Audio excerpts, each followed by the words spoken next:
Hello everyone. Welcome back to MV classes Labor Law and HRM. Today we are diving into the one of most critical concept in management theory, that is coordination. Coordination not just another function but is also termed as a essence of management. That we will cover: definition of coordination, characteristic coordination, coordination versus cooperation, types of coordination, and principle of coordination. So let's start with the concept and definition of coordination. What is coordination? Coordination is the integration, synchronization, and orderly arrangement of group of efforts. It's not just a separate function. It is include just like a internal thread. आपको पता है coordination ऐसा नहीं है कि एकदम six function एक myth है, ये सारे जो भी फंक्शन है उन सबको एक इंटरनल थ्रेड की तरह वर्क करता है. इसमें क्या करते हैं, इंटीग्रेशन होना चाहिए हमारा और सिंक्रोनाइजेशन एंड ऑर्डरली अरेंजमेंट, जिससे कि जो भी हमारा ग्रुप का टारगेट है उसको हम अचीव कर सकें. According to Mary Parker Follett, you know this is known as the mother of modern management. आपको पता होना चाहिए एग्जाम पॉइंट ऑफ व्यू से. Coordination is orderly arrangement of group effort to provide unity of action to pursue of common goal. Orderly arrangement मतलब hierarchy में arrangement होना चाहिए, कौन किसको रिपोर्ट करेगा, कौन किसको रिपोर्ट करेगा, उसकी वजह से कौन किसको कोऑर्डिनेट करेगा. एक ग्रुप एफर्ट है, एक कोऑर्डिनेशन कभी सिंगल पर्सन नहीं कर सकता, इसमें एटलीस्ट 2 मेंबर होने चाहिए. According to EFL Bridge, coordination is balancing and keeping together the team by ensuring suitable allocation of task and unity efforts. ये क्या एक बैलेंस बना के रखता है, सबको एक साथ टीम में इंश्योर करके रखता है कि हाँ हम जो भी वर्क कर रहे हैं वो सारा एक यूनिटी ऑफ एक्शन है.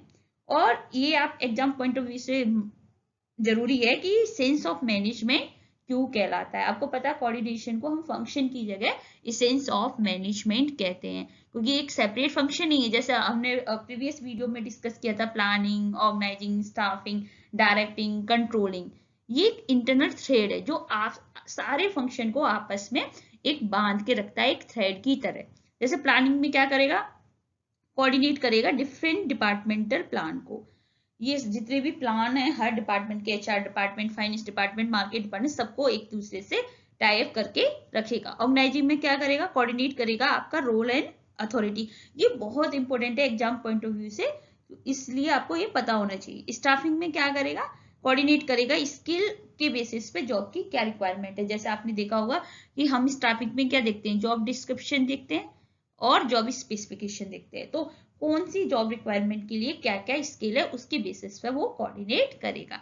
डायरेक्टिंग में क्या करेगा, डायरेक्टिंग में कोऑर्डिनेट करेगा इंस्ट्रक्शन विद एग्जीक्यूशन. जो इंस्ट्रक्शन दिए हुए हैं क्या ये प्रॉपर में एग्जीक्यूट हो रहे हैं, ये आपको पता होना चाहिए.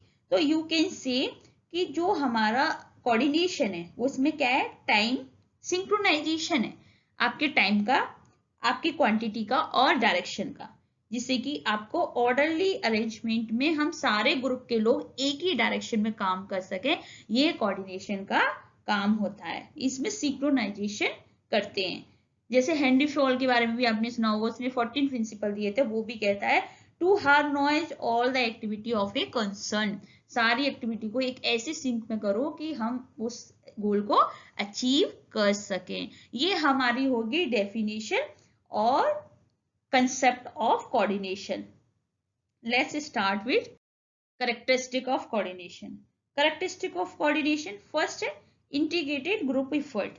It means integrated group efforts में तो organization distinct department से link होता है. आपने देखा होगा कि आपने HR डिपार्टमेंट हो गया, HR प्रोडक्शन से, प्रोडक्शन फाइनेंस डिपार्टमेंट से, और सबके अपने गोल होते हैं. तो कोऑर्डिनेट क्या करता है, कोऑर्डिनेशन क्या करता है, ट्रांसलेट करता है ये सारे गोल्स को. इंटीग्रेट ग्रुप एफर्ट्स मतलब फॉर एग्जांपल एक टेक्सटाइल कंपनी, मैन्युफैक्चरिंग कंपनी है, तो जो हमारा स्टोर डिपार्टमेंट है वो किससे कोऑर्डिनेट करेगा, आपका मैन्युफैक्चरिंग कटिंग डिपार्टमेंट से. कटिंग डिपार्टमेंट किससे करेगा, मैन्युफैक्चरिंग. मैन्युफैक्चरिंग किससे करेगा, फिनिशिंग.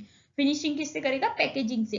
तो मतलब इंटीग्रेट ग्रुप एफर्ट्स का मतलब ये यूनिफाई करता है सारे डाइवर्स इंटरेस्ट के, क्योंकि स्टोर डिपार्टमेंट का तो ये है ना कि जितनी रिक्वायरमेंट है उतनी सप्लाई है, उतनी डिमांड के अकॉर्डिंग होना चाहिए। मतलब सबका अपना अलग अलग इंटरेस्ट है, सबका अपना डिफरेंट डिफरेंट गोल है, लेकिन उन सब गोल को एक जगह जो मैच करता है वो हमारा इंटीग्रेट ग्रुप एफर्ट करता है। तो ये कैरेक्टरिस्टिक है कोऑर्डिनेशन को। हम कह सकते हैं कि what does coordination look like, ensure unity of action, unity of action focused only on common purpose, because अगर आप जब तक कॉमन पर्पज पे फोकस नहीं करेंगे, अगर फॉर एग्जांपल हमारा कंपनी का गोल क्या है, सबका फोकस उस पर होना चाहिए। कंटिन्यूअस प्रोसेस है, क्योंकि अगर ऐसा नहीं है कि you don't coordinate once on Monday and forget about happen continuous as environmental change, आपको डेली कोऑर्डिनेट करना पड़ेगा। कि ऐसा नहीं कि सिर्फ आपने एक दिन कर दिया और वो आपका कंटिन्यूअस चलता है, क्योंकि आपको पता है कि इतना टेक्नोलॉजी चेंज हो रहा है, एनवायरमेंट चेंज हो रही है, पॉलिसी चेंज हो रही है, वर्ल्ड में सिनेरियो चेंज हो रहा है, तो उसके बेसिस पे आपको ये कंटिन्यूअस कोऑर्डिनेट बना के रखना पड़ेगा। Pervasive function, pervasive function means it's happen at every level, required at all level.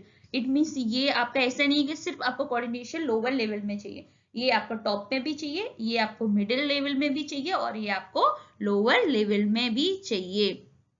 और ये डेलिब्रेट फंक्शन है, ऐसा नहीं है कि वॉलेंट्री हो, ये डजंट हैपन बाय चांस। ये कैसे होता है, जब आप करते हो, आप जब एफर्ट दिखाते हो, जब भी आपका कोऑर्डिनेशन होता है। तो ये हमारे कैरेक्टरिस्टिक है कि इंटीग्रेटेड ग्रुप एफर्ट है, एक ही एक्शन में होना चाहिए, मतलब सेम डायरेक्शन में सारे लोग वर्क करना चाहिए, कंटिन्यूअस प्रोसेस है, और परवेसिव फंक्शन है, एंड डेलिब्रेटिव फंक्शन है।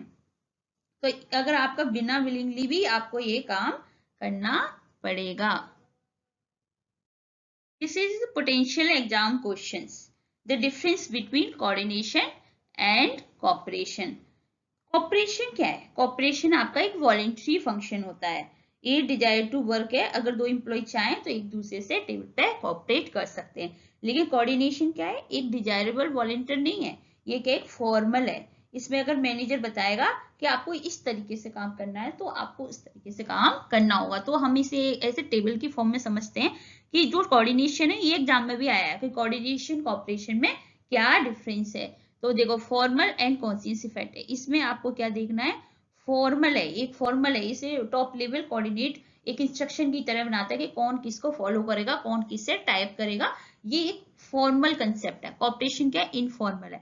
अगर आपका एक वॉलंटरी है, विलिंगली है कि अगर आप मुझे कोऑपरेट करो तो इट्स योर चॉइस, नहीं करो तो भी कोई बात नहीं। लेकिन कोऑर्डिनेशन में आप ऐसा नहीं कि आपका मन किया तो ही किया, आपको करना ही है।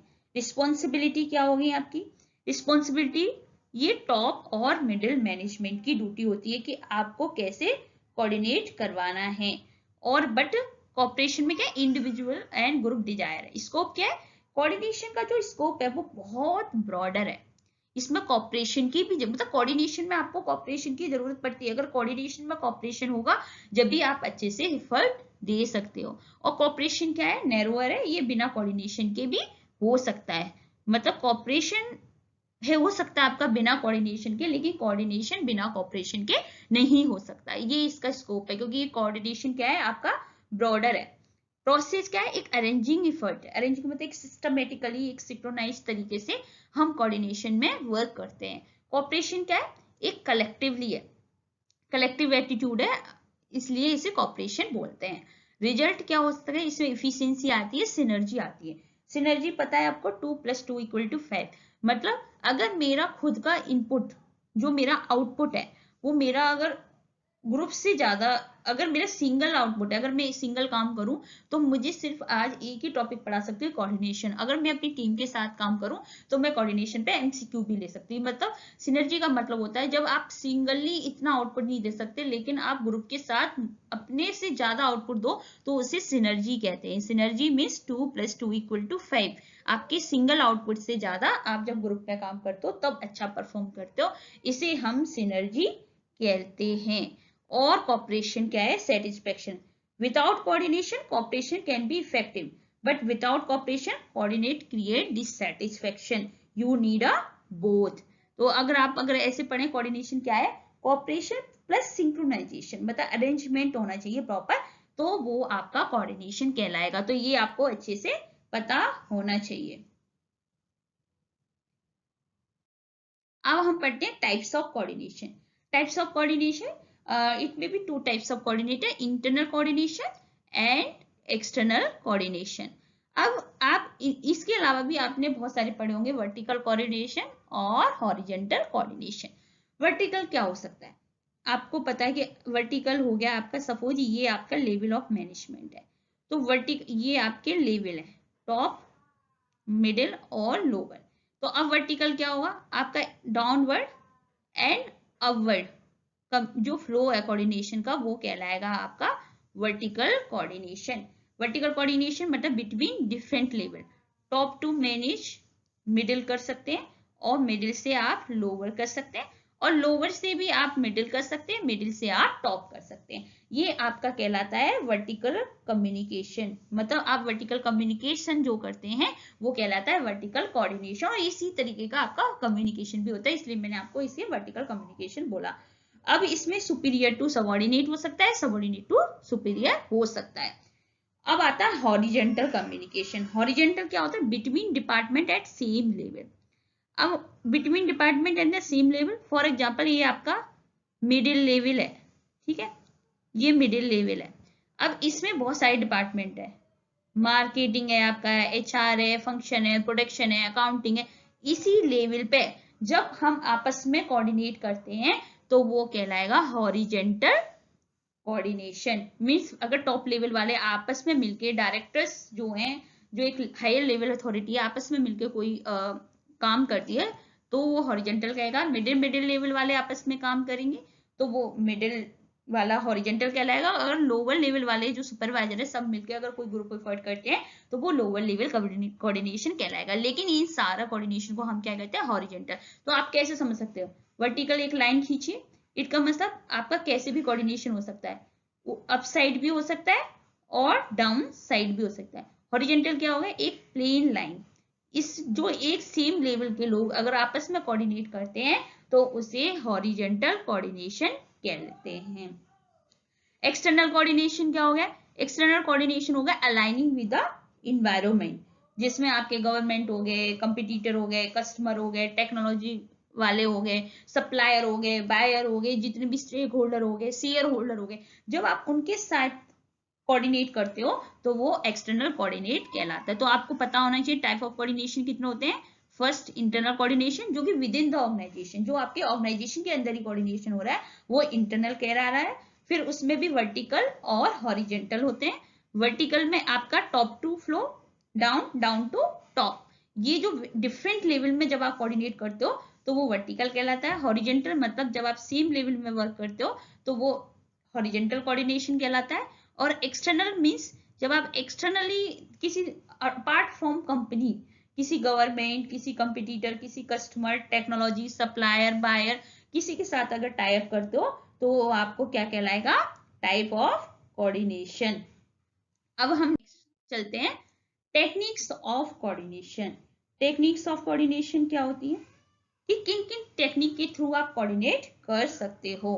तो सबसे पहले हायरार्की, चेन ऑफ कमांड, जो कि बहुत ट्रेडिशनल टेक्निक है, जैसे जो पुराने जो हमारी जो कंपनी है वो इसे फॉलो करती हैं।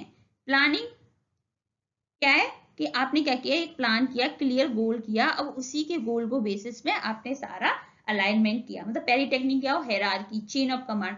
हायरार्की क्या है? यही हायरार्की है जो मैंने आपको पिछली स्लाइड पे बताई। तो इसमें इस तरीके से चेन ऑफ कमांड आ रही है, यूनिटी टॉप टू मिडिल को बताएगा, मिडिल लोअर से कोऑर्डिनेट करेगा, ये कहलाती है hierarchy, chain of command. And planning में क्या हुआ? आपने एक तरह की टेक्निक होगी प्लानिंग, आपने प्लान किया, उसमें गोल को क्लियर सेट किया और उसमें इंश्योर किया कि ये अलाइनमेंट आपके होने चाहिए। अब नेक्स्ट है लाइजन ऑफिसर। ये जो आजकल की मॉडर्न जो कंपनी है वो इसको फॉलो करती है। लाइजन ऑफिसर कौन होते हैं? जो पर्सन जिनकी जॉब कनेक्टेड होती है दो डिपार्टमेंट के, एक तरह से आप कह सकते हो इसे मिडिल मैन, जो आप इसे क्या कह सकते हो? Middle man. Special role to bridge department, जब एक दो डिपार्टमेंट के बीच में जो लोग वर्क करते हैं उसे हम लाइजन ऑफिसर कहते हैं। जैसे HR पीपल कह रही है, जो HR कनेक्ट कर रहा है आपका, जो मिडिल लेवल का कनेक्ट कर रहा है टॉप को भी और लोअर को भी, तो ये लाइजन ऑफिसर कहलाता है। तो स्पेशल रोल होते हैं, इसमें क्या होते हैं, ये कनेक्टेड होते हैं दो डिपार्टमेंट से, जिस तरीके से कोऑर्डिनेशन बना के रख सकते हैं। फोर्थ है हमारा task force committee. Task force committee क्या है, फॉर कॉम्प्लेक्स और क्रॉस फंक्शनल प्रॉब्लम। जब आपको लगता है कोई एक कॉम्प्लेक्स प्रोजेक्ट है या कॉम्प्लेक्स वर्क है जिसके बेसिस पे आप उसे एक सिंगल हैंडल या हायरार्की में फॉलो नहीं कर सकते, तो आप क्या करते हो, एक टीम बनाते हो, एक कमिटी बनाते हो, उस काम को, जो उस काम करने में एक्सपर्ट होते हैं उन लोगों की एक टीम बनाते हो और उसके बेसिस पे उसे कोऑर्डिनेट करते हो, तो उसे क्या बोलेंगे हम, टास्क फोर्स कोऑर्डिनेशन। और लास्ट वन है सेल्फ कोऑर्डिनेशन। सेल्फ कोऑर्डिनेशन क्या हो गया, सेल्फ कोऑर्डिनेशन मतलब खुद को भी, मुझे भी पता होना चाहिए कि ये टारगेट मुझे अचीव करना है, जो ऊपर से मुझे इंस्ट्रक्शन आया है। Through the clear communication and culture होगा जब भी आप सेल्फ कोऑर्डिनेट कर सकते हो, जब आपको प्रॉपर पता होना चाहिए, क्लियर एंड क्रिस्टल वोकल होना चाहिए कि ये काम हमें इतने टाइम बाउंड में करके देना है और ये उस तरह का एनवायरनमेंट है, तो आप इसे क्या कर सकते हो, कोऑर्डिनेट कर सकते हो। तो ये हमारी क्या थी, ये हमारी थी techniques of coordination. These are crucial for code 55 and Mary Parker followed 4 principle of coordination. First one क्या है आपका, डायरेक्ट कॉन्टेक्ट। डायरेक्ट कॉन्टेक्ट क्या होता है, talk face to face, avoid bureaucratic red tape. मतलब आपको क्या करना है, फेस टू फेस कम्युनिकेशन करना चाहिए, कोऑर्डिनेशन में बहुत जरूरी है, और जिससे कि हमारे मिनिमम मिसअंडरस्टैंडिंग होगी। आप खुद सोचिए, अगर आप आपस में डिस्कस कर रहे हैं, दो कलीग हैं, अगर आप किसी थर्ड पर्सन के थ्रू कोई भी इंफॉर्मेशन ट्रांसफर करा रहे हैं तो उसमें कुछ ना कुछ तो मिसअंडरस्टैंडिंग होगी। तो हमारा पहला कोऑर्डिनेशन क्या कहलाता है, प्रिंसिपल डायरेक्ट कॉन्टेक्ट। अगर आपको कोई भी अपनी बात रखनी है, आपको कोई भी प्रॉब्लम है, तो आप डायरेक्ट कॉन्टेक्ट करिए। दूसरा है आपका अर्ली स्टेज। आप पहले से ही प्लान स्टार्ट कर दीजिए, कोऑर्डिनेट काम स्टार्ट होने से पहले ही आपने क्या करना है, start coordinate while planning not after. आपने कोई चीज प्लानिंग करी उसी टाइम आपको कोऑर्डिनेशन स्टार्ट कर देना है, ना कि काम स्टार्ट हुआ अब आप कोऑर्डिनेट कर रहे हो कि अब आपको कैसे काम करना है। तो दूसरा क्या है आपका principal of coordination, early stage. अब आपका थर्ड है रेसिप्रोकल रिलेशनशिप। रेसिप्रोकल रिलेशनशिप मतलब ऐसा नहीं कि मैनेजर हमेशा डोमिनेंट रहता है, ये reciprocal, all part are interconnected and all part are affected to each and everyone profession. Suppose करो एक मैनेजर का पोस्ट है, मैनेजर किससे काम करवा रहा है, आपका वर्कर से। अगर वर्कर काम ना करे तो मैनेजर का भी तो, आपका जो उसका रिस्पॉन्सिबिलिटी है वो भी तो अफेक्ट हो रहा है, इसलिए इसे क्या बोला गया है, reciprocal relationship. Factor A influence factor B and factor B influence factor A. Manager का जो काम है वो वर्कर को भी इन्फ्लुएंस करता है और वर्कर का जो काम है वो मैनेजर को भी इन्फ्लुएंस करता है, इसलिए ये रेसिप्रोकल रिलेशनशिप होना चाहिए। ऐसा नहीं कह सकते कि वर्कर ने बहुत अच्छा प्रोडक्शन किया, मैनेजर कहे ये सारा मेरी वजह से हुआ क्योंकि मैंने अच्छे से इंस्ट्रक्ट किया। नहीं, आपको उनको क्रेडिट देना चाहिए, और वर्कर भी काम करे तो उन्हें लगना चाहिए कि उनका लीडर अच्छा है। तो ये कहलाता है आपका रेसिप्रोकल रिलेशनशिप। फोर्थ है continuous process. Continuous process, it must be on going. Coordination ऐसा नहीं है कि कभी भी एंड हो इसका साइकिल, ये नेवर एंडिंग साइकिल है, ये हमेशा कोऑर्डिनेशन चलता रहता है, भले किसी भी लेवल पे, और टॉप लेवल पे तो वहां कंटिन्यूस चल रहा है, मिडिल पे कंटिन्यूस चल रहा है और लोअर पे कंटिन्यूस चल रहा है। इसके अलावा हमारे मॉडर्न प्रिंसिपल के 3 और प्रिंसिपल हैं कोऑर्डिनेशन के, जैसे कि क्लैरिटी ऑफ ऑब्जेक्टिव। अगर आप कोऑर्डिनेट कर रहे हो तो आपका 5th है वो ऑब्जेक्टिव क्लियर होना चाहिए। 6 है आपका सिंप्लीफाई ऑर्गेनाइजेशन। ऑर्गेनाइजेशन का सिंप्लीफाइड होना चाहिए, प्रॉपर कोई भी क्योस नहीं होनी चाहिए, कोई भी मिसअंडरस्टैंडिंग नहीं होनी चाहिए, प्रॉपर इजीएस्ट वे में लोग समझ सकें। स्केलर चेन, जो कम्युनिकेशन है उसका फ्लो बहुत अच्छे से होना चाहिए, मॉडर्न प्रिंसिपल है। हालांकि हमारे जो मैरी पाकर फॉलोड थी उन्होंने ये 4 प्रिंसिपल दिए हुए हैं। प्रिंसिपल ऑफ कोऑर्डिनेशन अभी हम डिटेल में समझते हैं। डायरेक्ट कॉन्टेक्ट क्या है, coordination is best achieve through the direct. हम कोऑर्डिनेशन करना है तो आप डायरेक्ट कम्युनिकेट करिए, फेस टू फेस कम्युनिकेशन करिए, और जो भी लोग इन्वॉल्व हो रहे हैं उन लोगों के साथ करिए, जिससे क्या होगा, आपकी मिसअंडरस्टैंडिंग मिनिमाइज होगी। सेकंड है अर्ली स्टेज, हमेशा बिगिन होना चाहिए very start of planning and policy making process. जब आप प्लान और पॉलिसी स्टार्ट कर रहे हो तो ये बहुत इजी भी होता है गोल को अलाइन करने के लिए। अगर आपका एक बार वर्क स्टार्ट हुआ उसके बाद कोऑर्डिनेशन करना थोड़ा डिफिकल्ट हो जाता है। आपको हमेशा क्या करना चाहिए, अगर आपको कंफ्लिक्ट कोई भी आ रहा है तो उसको अगर मिनिमाइज करने के लिए आपको पहले से ही कोऑर्डिनेट करना पड़ेगा। Reciprocal relationship, this principle recognize that all factor in situation are inter related. Suppose करो एक डिपार्टमेंट ने अपना शेड्यूल चेंज किया, तो वो ऑफ कोर्स दूसरे डिपार्टमेंट के शेड्यूल भी इफेक्ट डालेगा। तो इसका मतलब ये है कि हर ऑर्गेनाइजेशन का पार्ट हर एक दूसरे डिपार्टमेंट को, हर एक दूसरे पार्ट को इन्फ्लुएंस करता है। अगर आपने मैन्युफैक्चरिंग डिपार्टमेंट ये प्रॉपर अगर आपको यूनिट कंप्लीट करके नहीं दिए तो फिनिशिंग डिपार्टमेंट तो खाली बैठेगा, तो कोऑर्डिनेशन मिसमैच होगा। इसलिए ये कहलाता है रेसिप्रोकल रिलेशनशिप, मतलब वाइस वर्सा रिलेशनशिप। और लास्ट है कंटिन्यूअस प्रोसेस। कंटिन्यूअस प्रोसेस क्या है? कोऑर्डिनेशन ऐसा नहीं है वन टाइम हो या इवेंट हो या मंथली हो, ये नेवर एंडिंग प्रोसेस है। ये हमेशा round the clock smoothly running होता रहता है। ये हमारा कहलाता है कोऑर्डिनेशन के प्रिंसिपल। हम पढ़ेंगे कि आज हमने क्या पढ़ा। हमने आज क्या पढ़ा?